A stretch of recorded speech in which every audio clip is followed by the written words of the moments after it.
എന്തൊക്കെയോ ഞാൻ ആഗ്രഹിച്ചു, അതെനിക്ക് ലഭിച്ചില്ല. ഇപ്പോഴുള്ളതെല്ലാം ശരിയല്ല എന്നുള്ള ഒരു ധാരണയാണ്. കുട്ടിയുടെ മാനസികാരോഗ്യത്തെ എന്ത് ചെയ്യുന്നത് തകർക്കുന്നു എന്നുള്ളതാണ് നമ്മുടെ ഈ അടി മേടിക്കുന്ന സമയത്ത് ജീവിതത്തിൽ നിന്ന് ഒളിച്ചോടുകയാണ്. അതൊരു പരിഹാരമല്ല. വാട്സപ്പ് മെസ്സേജ് ഇടുമ്പോഴോ എൻ്റെ ചുറ്റുമുള്ള എൻ്റെ ബന്ധുമിത്രാദികളെ കുറിച്ചും അതിനുള്ള ധൈര്യം ഉണ്ടാകുക എന്നുള്ളതാണ് ഇതിൽ ആദ്യം.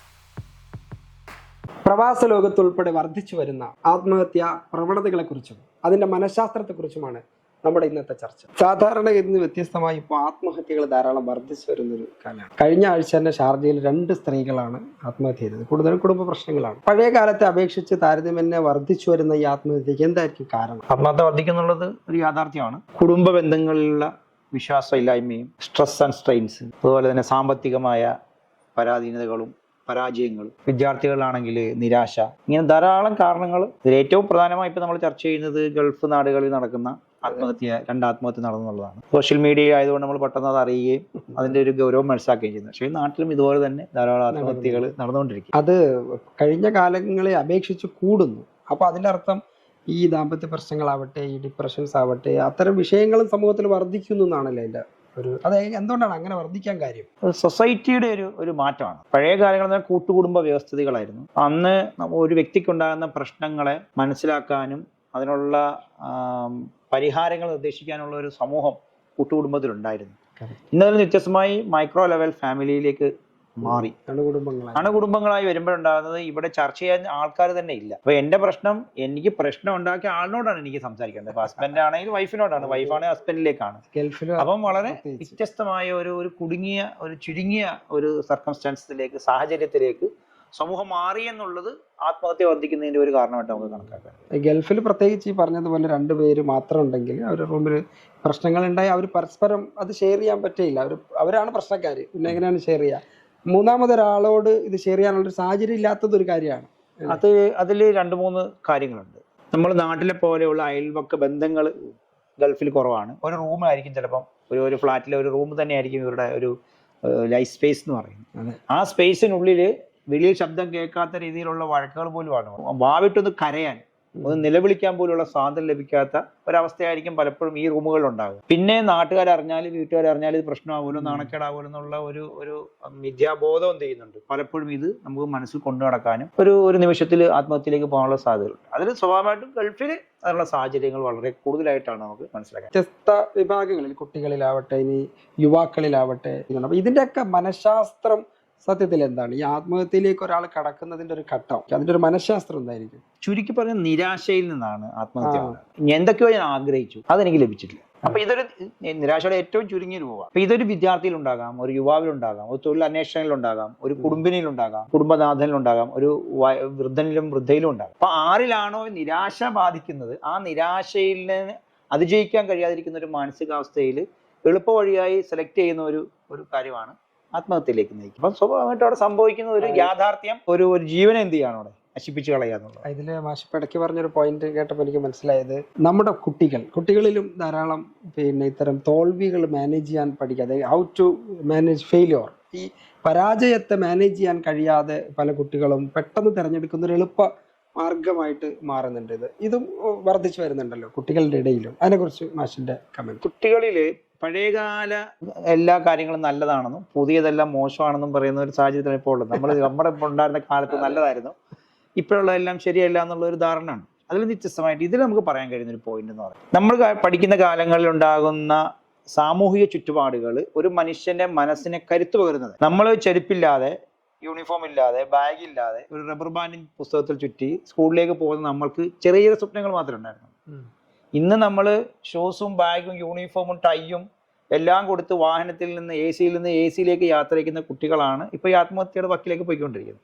ഇതിന്റെ പ്രധാന കാരണം അന്ന് ആ സാഹചര്യങ്ങൾ കൊണ്ട് നമ്മൾ നേടിയെടുത്ത മാനസികമായ ധൈര്യം ഇന്നത്തെ പുതിയ നമ്മൾ അനുഭവിക്കുന്ന ദുഃഖങ്ങളൊന്നും അനുഭവിക്കാതെ എൻ്റെ കുട്ടികൾ സുരക്ഷിതമായി വളരണമെന്ന് ധരിച്ച് നമ്മൾ നൽകുന്ന സുഖ സൗകര്യങ്ങൾ കുട്ടിയുടെ മാനസികാരോഗ്യത്തെ എന്ത് ചെയ്യുന്നുണ്ട്, തകർക്കുന്നു എന്നുള്ളതാണ് നമ്മൾ മനസ്സിലാക്കുന്നത്. ഈ കുട്ടികളിൽ എന്ത് ചെയ്യുന്നുണ്ട്, ചെറിയ ചെറിയ കാര്യങ്ങൾ പോലും വലിയ വിഷയമായി പരിണമിക്കുകയും കുട്ടി ആത്മഹത്യയിലേക്ക് പോവുകയും ചെയ്യും. ഒരു ചെറിയ പരീക്ഷയിൽ, ഏത് വലിയ പരീക്ഷയ്ക്കുള്ളൂ, ആ പരീക്ഷയിൽ തോൽവി അംഗീകരിക്കാൻ നമുക്ക് കഴിയുന്നില്ല. ഒരു കളി, പണ്ട് കാലങ്ങളിൽ നമ്മൾ കളിച്ചിരുന്ന കളികളൊക്കെ ഒരു ടീം ജയിക്കും, ഒരു ടീം തോക്കുകയും ചെയ്യും. അപ്പം തോറ്റ ടീം ഞാൻ തോറ്റു എന്നുള്ളത് അംഗീകരിച്ചിരുന്നു. എന്നിട്ടാണ് അടുത്ത കളി ജയിക്കും, ചലഞ്ച് എടുക്കാൻ വേണ്ടി അവൻ അടുത്ത കളിയിലേക്ക് പോവുക. അപ്പൊ ഈ തോൽവി അംഗീകരിച്ചിട്ടാണ് പുതിയ കളിയിലേക്ക് അവൻ ഇറങ്ങുക. അത് ഏറുപന്ത് കളിയാകട്ടെ, ഗോലി കളിയാകട്ടെ, ഏത് കളികളിലും അതുണ്ടായിരുന്നു. അപ്പം ആ ഒരു തോൽവിയിൽ നിന്ന് അവൻ നേടിയത് തോൽക്കാനുള്ള ധൈര്യമായിരുന്നു. ഇന്ന് കുട്ടികൾക്ക് തോൽക്കാൻ തയ്യാറല്ല. നമ്മളും കുട്ടികൾ തോക്കരുതെന്ന് ആഗ്രഹിക്കുന്നവരാണ്. അവൻ ആവശ്യപ്പെടുന്ന എല്ലാം അങ്ങോട്ട് കൊടുത്ത് ഒരു പീഡോസെൻട്രിക് ഫാമിലി ആയിട്ട് നമ്മുടെ സിസ്റ്റം നമ്മുടെ കുട്ടികളെ മാറ്റിക്കളഞ്ഞു. അപ്പൊ അവിടെ സംഭവിക്കുന്നത് കുട്ടികളിൽ ചെറിയ കാര്യങ്ങൾ പോലും ഉൾക്കൊള്ളാനുള്ള മാനസിക ധൈര്യം ഇല്ലാത്തവരായി മാറുമ്പോൾ കുട്ടികൾ പെട്ടെന്ന് എന്ത് ചെയ്യുന്നുണ്ട്, എന്നെ ആർക്കും ഇഷ്ടമല്ല, എനിക്കിനി മുന്നോട്ട് പോകാൻ കഴിയില്ല എന്നുള്ള ഒരു അവസ്ഥയിലേക്ക് എത്തുകയും കുട്ടികൾ ആത്മഹത്യയെ ശരണം പ്രാപിക്കുകയും ചെയ്യുന്ന അവസ്ഥയാണ്. മാഷ് പറഞ്ഞതുപോലെ ഗോലി കളിച്ചാൽ തോറ്റാ മാത്രം പോരാ, നമ്മള് അടിമേടിക്കാൻ വേണം. അപ്പം തോൽവി അംഗീകരിക്കും. പ്രത്യേകത ഉണ്ട്, ഈ അടി മേടിക്കുന്ന സമയത്ത് നമ്മുടെ തലച്ചോറിലേക്ക് ഒരു കറണ്ട് പാസ് ചെയ്യാണ്. തോൽവി അംഗീകരിച്ചുകൊണ്ട് പുതിയ ഒരു മേച്ചിൽപ്പുറം തേടാനുള്ള ധൈര്യമാണ് അതിൽ നിന്ന് അവൻ നേടിയെടുത്തത്. അതുപോലെ നമ്മൾ പണ്ട് ഏത്ത പിടിക്കുക, പരീക്ഷയിൽ തോറ്റ അല്ലെങ്കിൽ ഗുണപ്പെട്ട് തെറ്റിയാൽ ടീച്ചർ ഏത്ത പിടിക്കുകയായിരുന്നു. ഈ ഏത്ത പിടിക്കുമ്പോൾ സംഭവിക്കുന്നത് രണ്ട് ചെവിയിൽ പിടിച്ച് ക്രോസ് കട്ട് ചെയ്യുമ്പോഴത്തേക്കും അവന്റെ ബ്രെയിൻ ജിമ്മാണ്. അവന്റെ തലച്ചോറിനെ പരുവമാക്കാണ്, ഞാൻ പഠിച്ചിട്ടില്ല അതുകൊണ്ടാണ് എനിക്ക് ചെയ്യുന്നത്, അപ്പൊ ഞാൻ നന്നായി പഠിക്കണം. അവിടെ ഒരു ധൈര്യത്തിലേക്കാണ് പോയിരുന്നത്. പഴയ ശിക്ഷാ രീതികൾ പോലും എന്തായിരുന്നു, മനസ്സിന് ധൈര്യം നൽകുന്ന കാര്യങ്ങളായിരുന്നു. ഇന്ന് ശിക്ഷാ രീതികൾ എന്ത് ചെയ്തിട്ടുണ്ട്, കുറയുകയും കുട്ടികൾ ശരിക്കും ആഡംബര ജീവിതത്തിലേക്ക് പോയി. നമ്മളും അതാണ്, കുട്ടികൾ അങ്ങനെ ഒരു ബൂസ്റ്റ് ബേബിയെ വളരണമെന്ന് ആഗ്രഹിക്കുന്ന ഒരു തലമുറയുടെ രക്ഷിതാക്കളും മാറിയിട്ടുണ്ട്. അത് അധ്യാപകർക്കും ഇപ്പൊ ശിക്ഷിക്കാൻ കഴിയാത്തൊരു സാഹചര്യം ഉണ്ടല്ലോ നിയമപരമായി. അത് ശിക്ഷിക്കാതിരിക്കുക എന്നുള്ളത് കൊണ്ടല്ല, അവിടെ കുട്ടിയുടെ മാനസികമായ പക്വതയിലേക്ക് അവൻ വെയിലും മഴയും മഞ്ഞും കൊണ്ട് വളരുന്ന ഒരു മരത്തെ പോലെ ഏത് പ്രതിസന്ധി കാലഘട്ടങ്ങളെയും അതിജീവിക്കത്തക്കവണ്ണം വിദ്യാർത്ഥി കാലത്തിൽ തന്നെ അവൻ ധൈര്യം എന്ത് ചെയ്യണം, നേടിയെടുക്കണമായിരുന്നു. അതിനുള്ള സാഹചര്യങ്ങൾ പലപ്പോഴും ഇന്നത്തെ സാഹചര്യത്തിൽ സ്പൂൺ ഫീഡിങ് സിസ്റ്റത്തിൽ നഷ്ടപ്പെട്ടു പോയി എന്നുള്ളത് കുട്ടികളിൽ. അത് പണ്ട് കളികളിലൂടെ കുട്ടികൾ ധൈര്യമാണ് നേടിയിരുന്നതെങ്കിൽ ഇന്നത്തെ ഗെയിമുകളിലൂടെ കുട്ടികൾ ആത്മഹത്യ ശരണം പ്രാപിക്കുകയാണ്. അപ്പം ബ്ലൂ വെയിൽ ആകട്ടെ അല്ലെങ്കിൽ ഫ്രീ ഫയർ ആകട്ടെ, ഏത് തരം കളികൾ എടുത്തു കഴിഞ്ഞാൽ ആ ചലഞ്ചിലേക്ക് അവൻ വരുന്ന അവൻ ആത്മഹത്യയിലേക്ക് തള്ളിവിടുന്ന കളികളിലേക്ക് തന്നെ ഗെയിംസ് മാറി എന്നുള്ളതാണ്. ഈ ഒരു ശിക്ഷണം കിട്ടാതെ ഈ ഒരു അഡിക്ഷനിൽ വളർന്നു വരുന്ന കുട്ടികളുടെ നെക്സ്റ്റ് ജനറേഷനിൽ സ്വാഭാവികമായും ഈ ആത്മഹത്യയുടെ എണ്ണം ഇനിയും വർദ്ധിക്കാനാണല്ലോ സാധ്യത. അത് സാഹചര്യം അങ്ങനെയാണ് നമ്മളെ ചിന്തിപ്പിക്കാൻ പ്രേരിപ്പിക്കുന്നത്. പക്ഷെ അതിൽ നിന്ന് നമുക്ക് അവരെ മാറ്റിയെടുക്കാൻ കഴിയും. ഈ നിരാശയിലൂടെയാണ് ആത്മഹത്യകൾ ഉണ്ടാകുന്നതെങ്കിൽ മുതിർന്നവരിലും അടിസ്ഥാനപരമായ കാരണമൊക്കെ ഇതൊക്കെ തന്നെയായിരിക്കാം. കാരണം പരാജയങ്ങളെ നേരിടാൻ ശേഷിയില്ലാത്ത ഒളിച്ചോടുന്ന ഒരു വഴിയാണ്. ഒളിച്ചോട്ടാണല്ലോ, ഒരു തരത്തിൽ ജീവിതത്തിൽ നിന്ന് ഒളിച്ചോടുകയാണ്. വളരെ പെട്ടെന്ന് പരിഹാരമായി കണ്ടെത്തുന്നതാണ് ഈ ആത്മഹത്യ. അത് മുതിർന്നവരിലും ഒക്കെ ഇത് തന്നെയാണ് അടിസ്ഥാനപരമായ കാര്യം എന്ന് മനസ്സിലാക്കുക. പരിഹാരം എന്നുള്ള വാക്ക് ശരിയല്ല, അതൊരു പരിഹാരം അല്ല. അവർക്ക് ഒളിച്ചോടാന്ന് ധരിക്കാം. പക്ഷെ അവിടെ നമ്മൾ മനസ്സിലാക്കേണ്ട, ഒരാൾ ആത്മഹത്യ ചെയ്തു, ഒരാൾ ഒരു 1 കോടി രൂപ കടമാക്കി വെച്ചിട്ട് അയാൾ ആത്മഹത്യ ചെയ്യുന്നു. അയാള് പരിഹാരം എന്ന് പറഞ്ഞാണ് ആത്മഹത്യ. പക്ഷേ ഈ 1 കോടി രൂപ കടമാക്കിയെങ്കിൽ സ്വാഭാവികമായിട്ട് ബാങ്ക് എന്ത് ചെയ്തിട്ടുണ്ടാവും, അദ്ദേഹത്തിന്റെ ഭാര്യയെയോ അദ്ദേഹത്തിന്റെ അച്ഛനെയോ അമ്മയെയോ അദ്ദേഹത്തിന്റെ മക്കളെ എന്ത് ചെയ്തു, പിടിവിടും. അപ്പം തനിക്കു ശേഷം തന്റെ പിൻതലമുറയിലോ തന്റെ രക്ഷിതാക്കളോ അല്ലെങ്കിൽ തന്റെ ഇണയോ കൂടുതൽ ട്രാജഡിയിലേക്ക് പോകുന്ന ഒരു അവസ്ഥ സൃഷ്ടിച്ചിട്ടുണ്ടാകും. അത് പരിഹാരമല്ലല്ലോ, കൂടുതൽ സങ്കീർണമാക്കുക അങ്ങനെയാണ് കരുതുന്നത്. ആ മാനസികാവസ്ഥയാണ് നിരാശയിൽ നിന്ന് രൂപപ്പെടുന്ന ഒരു ലൂപ്പ് ഹോൾ, രക്ഷപ്പെട്ടു പോകാൻ ഒരു വഴിയായി കാണുന്നുള്ളതാണ്.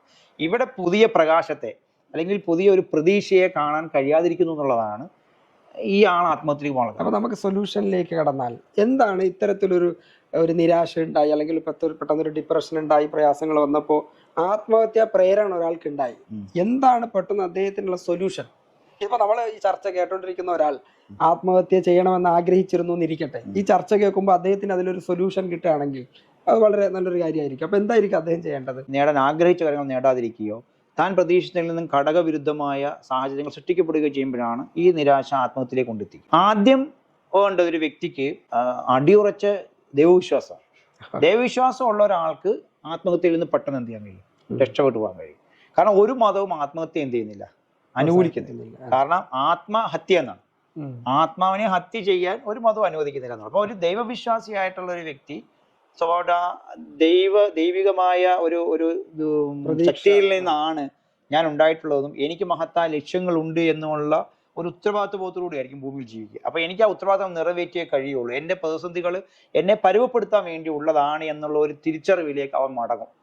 ചിലപ്പോൾ ഒരു ധാരണ അല്ലെങ്കിൽ ഒരു തോന്നൽ വന്നേക്കാം ആത്മഹത്യ ചെയ്തേക്കാം എന്ന്. പക്ഷെ എപ്പോൾ പോലും ദൈവവിശ്വാസിയാണെങ്കിൽ എന്ത് ചെയ്യാം, സ്വാഭാവികമായിട്ട് അവർക്ക് മാറി ചിന്തിക്കാനുള്ള ഒരു അവസരം അവർ ജീവിക്കുന്നത്.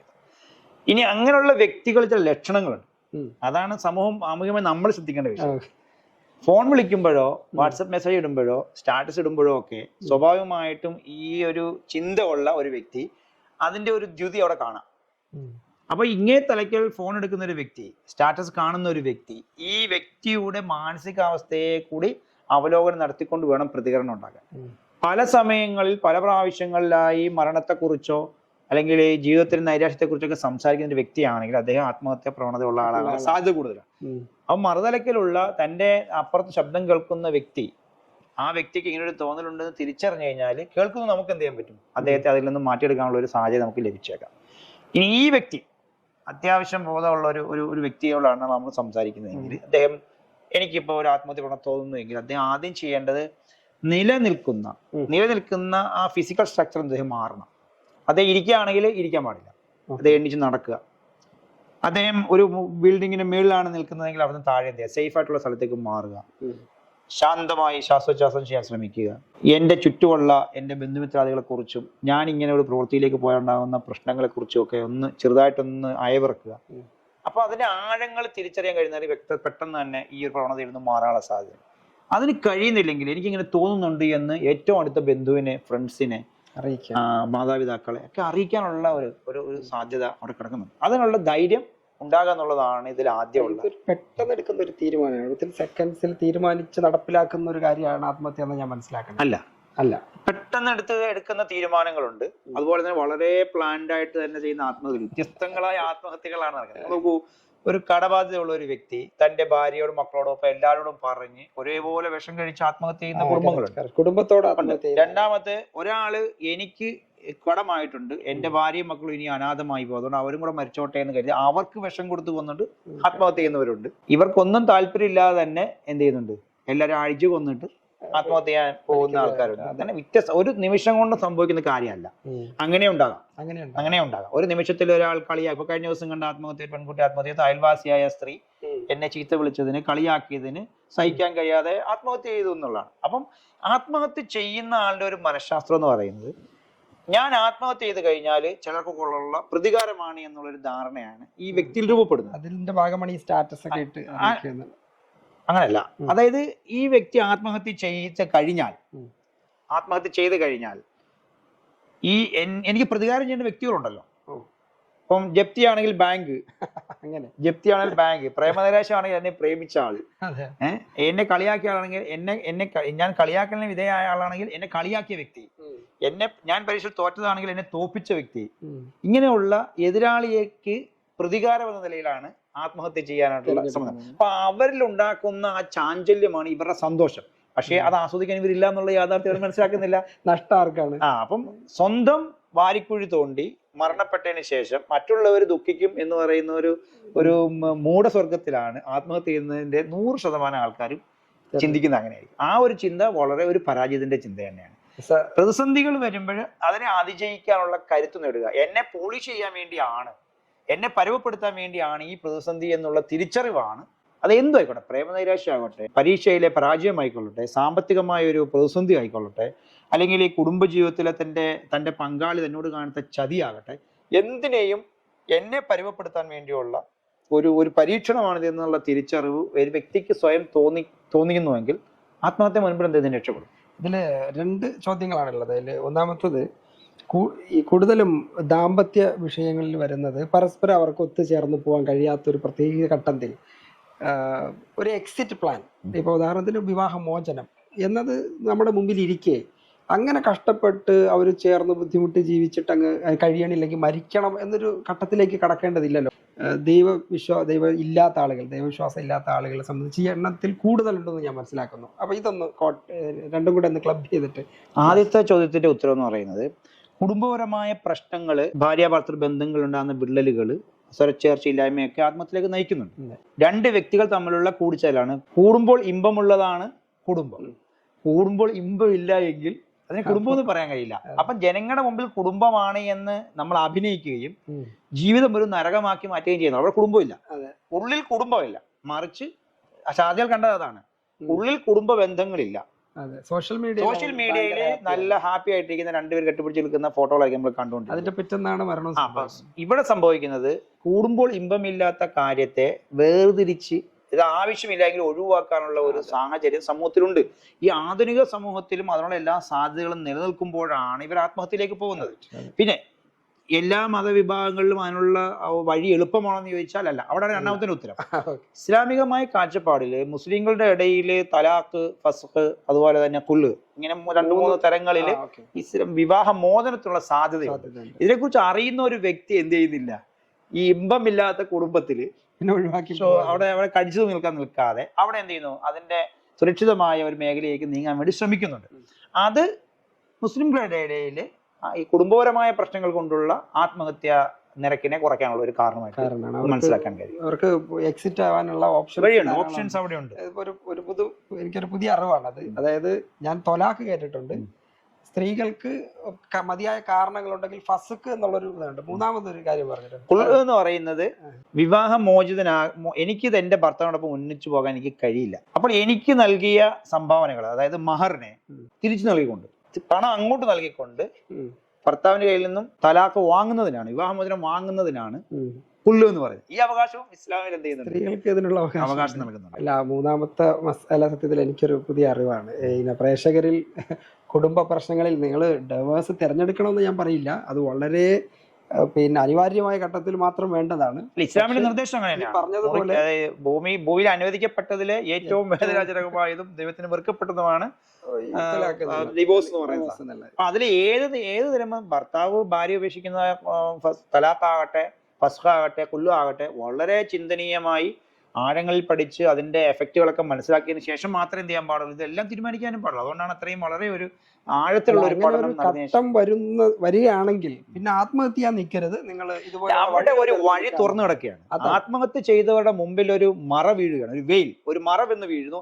അതിന് മുമ്പിലേക്ക് അവർക്ക് മുമ്പിൽ ഇരുട്ട് മാത്രമേ കാണുള്ളൂ, പ്രകാശത്തെ കാണുന്നില്ല.